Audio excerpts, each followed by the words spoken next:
A house fire in the middle of a heat wave is bad enough, but one that turns deadly becomes even more tragic for everybody involved.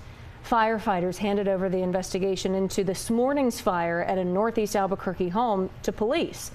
That's because they found 2 people dead and another injured. In fact, 6 people have died in Albuquerque fires so far this year in the middle of what has already been a very busy summer for AFR. So Julie Frendak looked into, what's behind all of these fires lately, Julie, but also, how can we prevent them? This is rare for fires in the summer. This is usually something we see in the winter. Yeah, absolutely. AFR says there's a number of things that are contributing to these house fires, right down to actually modern building materials. Wow. But as far as this year's stats so far, AFR does agree that we have seen quite a bit of loss, but when you stack it up to stats from years past, it does paint a bit of a different picture. Smoke and fire have a way of disrupting even the most peaceful neighborhoods across the metro. And there's a lot of retired people that live on this street, and you just don't see this kind of police activity. Makes you wonder when you go to bed at night, are you really safe? That was a woman Monday morning in a neighborhood near Eubank and Candelaria. This morning I just woke up to the ambulance, of course, sirens. We woke up to smoke. We had windows closed, but we still can smell it. That was another woman in March in a different Northeast Albuquerque apartment complex. They did everything they could to try to save the 2 victims, but that smoke and fire was definitely a little too heavy. And that was fire leaders in April after a deadly fire in the South Valley.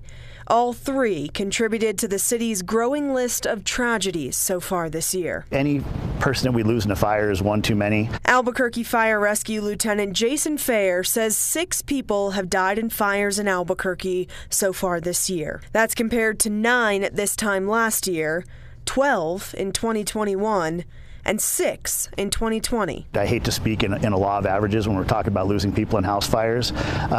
So we've had kind of a run on them, but our numbers aren't really any bigger than they've been in years past. There is an increase that we're seeing nationally in the number of fatalities in house fires. He says there are a number of reasons, including modern construction materials and more open floor plans.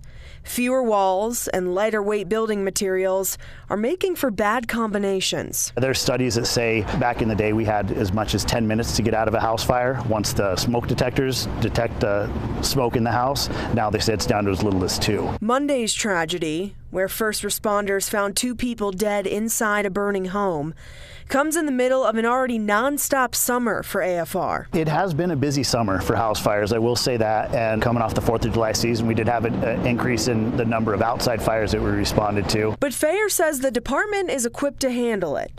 AFR is funded for 764 positions. The department has 737 right now, and 40 cadets starting the Fire Academy next month. Our crews are ready to go at a moment's notice. All they need is a dispatch. An AFR rep say this can actually be a really good time to double check your own home and talk with your family about what to do if this does happen to you. So first of all, number 1, of course, working smoke detectors.